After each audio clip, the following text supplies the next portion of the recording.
বাংলাদেশে বড় মুশকিল কি জানেন? পিনাকি ভট্টাচার্য, ইলিয়াস হোসাইন। বাংলাদেশের এই দুইটা মুশকিল আছে, এই দুইটা সমস্যা। এখন কেন বাংলাদেশের সমস্যা বলছি, আপনারা হয়তো কথার প্রথমেই বিরক্ত হয়ে গিয়েছেন। না, দেখেন, শেখ হাসিনা যখন তারেক রহমানের বিরুদ্ধে অনবরত মিথ্যাচার করছে, চোর বাটপার নিম্ন ভাষায় গালাগালি করছে, খাম্বা তারেক বলে অপপ্রচার করছে, বাংলাদেশের সকল চ্যানেলগুলা, সকল পত্রিকা, প্রথম আলো, কালের কণ্ঠ খাম্বা বলে বলে তাকে তুচ্ছ-তাচ্ছিল্য করছে, চোর বাটপার বলে তুচ্ছ-তাচ্ছিল্য করছে, ডাক্তার মুরাদ থাপড়াতে বলেছে, তখন এই পিনাকি ভট্টাচার্য যুক্তি সহকারে তথ্য প্রমাণ সহ ব্যাখ্যা দিয়েছে যে খাম্বার সাথে তারেক রহমানের ন্যূনতম কোনো সম্পর্ক ছিল না। খাম্বা নিয়ে ব্যবসা করেছে।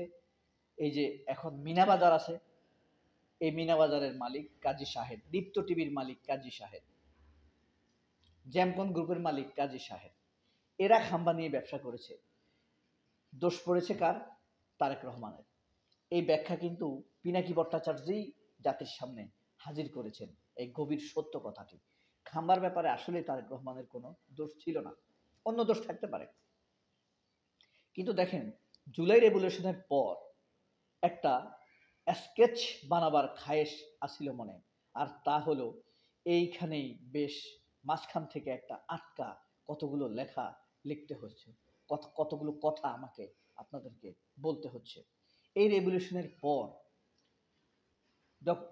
আস্তে আস্তে ধীরে ধীরে যেন পিনাকি এবং ইলিয়াস কনক সারোয়ার হয়ে উঠলেন বিপ্লবের শত্রু, মনে হয় যেন সরকারের শত্রু, অথচ তারাই ছিলেন শেখ হাসিনার বিরুদ্ধে সবচাইতে বেশি সোচ্চার।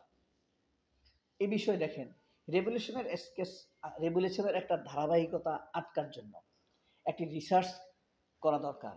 এই রিসার্চ যখন আগাবে, একটি প্রশ্নকে সামনে রেখে আগাবে, একটি প্রশ্ন থাকবে। ধরেন, একটি যত শহীদ হয়েছে, এই শহীদদেরকে নিয়ে আপনি ওয়াচ লিস্ট করলেন, আপনার জানতে মন চাইবে এই শহীদেরা কারা। আবার তাদের পলিটিক্যাল চিন্তা চেতনাকে আপনি সমর্থন নাও করতে পারেন, কিন্তু জুলাই বিপ্লবকে আপনি সমর্থন করেছেন, ঠিকই করেছেন না? অবশ্যই করেছেন। তাহলে দেখেন, যাই হোক না কেন, এই যে ইন্টারনেটে ফেরার পর আরেক দোস্ত ফোন করে, পিনাকির ভিডিও আজকে দেখেছিস, বলে না? আবার অন্য কলিগ বলে, ভাই ইলিয়াস হোসেনের ভিডিও আজকে দেখেছেন? ইলিয়াস হোসেন কিন্তু ভিডিও ছেড়েছে।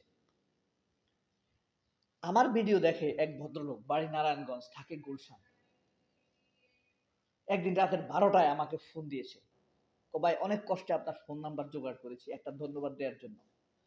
সেই লোক আমাকে আবার আধা ঘন্টা পরে ফোন করে দাওয়াত দিয়েছে, ভাই আজকে কিন্তু ইলিয়াসের ভিডিও ছাড়বে, দেখেন কিন্তু। এবার ভাবেন, ইলিয়াসের ভিডিও দেখার আগেই মানুষে ছড়িয়ে যায়, এক ধরনের কানেক্টিভিটি তৈরি হয়।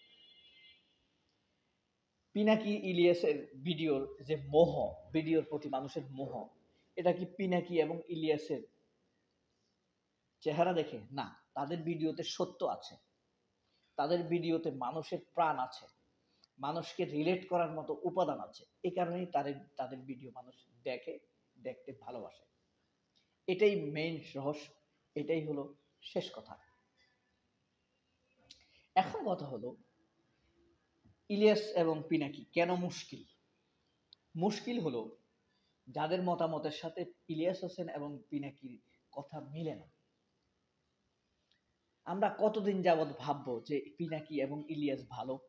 যতদিন জগৎ ভাববো, দেখব যে পিনাকি এবং ইলিয়াস এখনো সরকারে কোনো পদ পদবি পান নাই। কোনো পদ পদবি পেলেই আমরা তখন ধরে নিব পিনাকি এবং ইলিয়াসরা অন্যদের মতো হয়ে গিয়েছে। এটা হলো আপাতত প্রাইমারি সিচুয়েশন। তাই বলি কি, তারা যদি আসলেই কোনো পদে যান, সরকারের কোনো উপদেষ্টাই হয়ে যান পিনাকি, তাহলে কি ধরে নিব আমরা পিনাকির নৈতিকতা শেষ? না, প্রশ্নই আসে না। তবে এটা হলো প্রাইমারি অ্যাজাম্পশন। প্রাইমারি অ্যাজাম্পশনটা কেন ভাববো? কারণ তাদেরকে ম্যানেজ করার জন্যই সরকারের পদবিতে নিবে সরকার। কারা নেবে? যারা ভুল ত্রুটি করে। এবং সরকারের সেই পদবিতে গেলেই কি তারা ম্যানেজ হয়ে যাবে? না, নৈতিকতা থাকলে তারা ম্যানেজ হবে না। প্রয়োজনে সেই পদ ছেড়ে দিবে, তবুও তারা কিন্তু ম্যানেজ হবে না। এটাই হলো ফ্যাক্ট, এটাই হলো সত্য কথা। কারণ নৈতিকতার সাথে তারা কখনোই কম্প্রোমাইজ করবে না। ইলিয়াস হোসেন যদি নৈতিকতার সাথে কম্প্রোমাইজ করত, তাহলে তার কাছে ডিজিএফআই এর অফার ছিল, এনএসআই এর অফার ছিল, দেশে থাকতেই তিনি কম্প্রোমাইজ করতে পারতেন। তার স্ত্রীকে হাসপাতালে রেখেও তার অর্থের প্রয়োজন ছিল, তিনি কারোর অর্থ তিনি নেননি, কারোর কাছ থেকে অর্থ নেননি। সুতরাং তার নৈতিকতাকে কেনা সহজ হবে বলে আমি বিশ্বাস করি না। তারপরও এই 2-3 জন প্রখ্যাত এভাঞ্জালিস্ট, আমি তাদেরকে বলি এভাঞ্জালিস্ট। আপনারা তো অনেকে তো ইউটিউবার বলে তাচ্ছিল্য করে, আমি তাদেরকে বলি মোটিভেটর, ন্যাশনাল মোটিভেটর, এভাঞ্জালিস্ট বলি, প্রভাবশালী বলি। ওই যে আল্লামা দেলোয়ার হোসেন সাইদিকে, শহীদ আল্লামা দেলোয়ার হোসেন সাইদিকে নিয়ে যখন আল জাজিরা নিউজ করে, CNN BBC news, CNN BBC না, ফক্স নিউজ করে, তখন তারা বলে the mister evangelist Delwar Hossain Sayeedi mass popular leader. এ কারণে এইভাবেই আমি পিনাকিকে মাপতে চাই।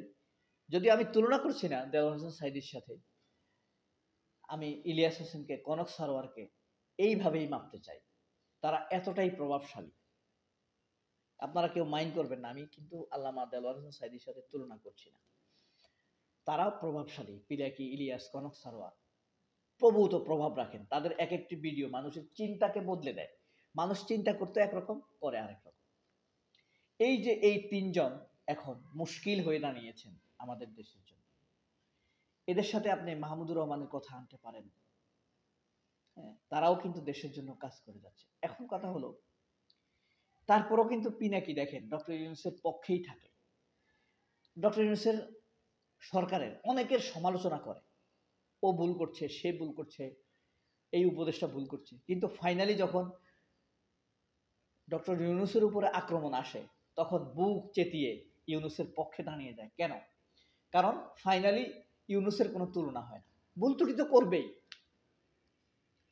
আপনি যত বিপদে পড়েন, শেষ পর্যন্ত দেখবেন আপনার পরিবারের লোকই আপনার পাশে দাঁড়াবে।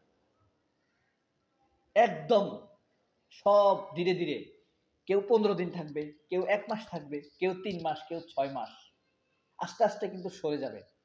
কলা গাছের বাকল আছে না, আস্তে আস্তে পচে যায়, সরে যায়, পচে যায়, সরে যায়, সবাই সরে যাবে।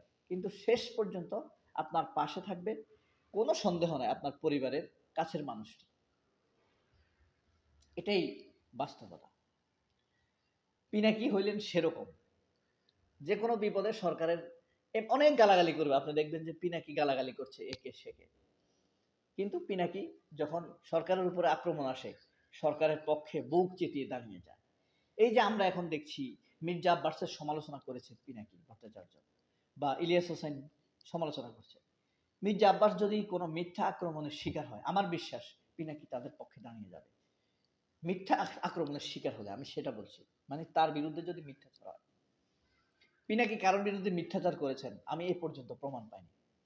ইলিয়াস কারোর বিরুদ্ধে মিথ্যাচার করেছেন, আমি প্রমাণ পাইনি। কনক সারোয়ার মিথ্যাচার করেছেন, প্রমাণ পাইনি।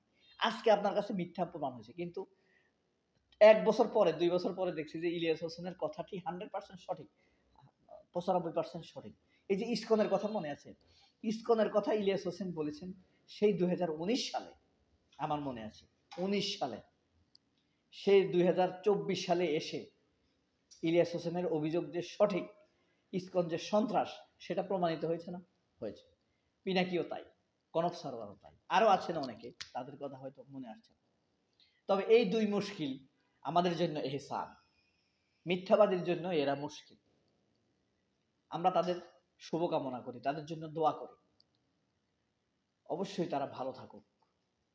অভিবাদন। শত শতায়ু হও হে রঙিন মানবেরা, অবলোকন করো শত শত বসন্ত। আমাদের প্রিয় কনক সারোয়ার, ইলিয়াস হোসাইন, পিনাকি ভট্টাচার্য, আপনাদেরকে অভিবাদন। অনেক ঝড়ঝাপটার মধ্যেও আপনারা আপনাদের মাথা নোয়াননি।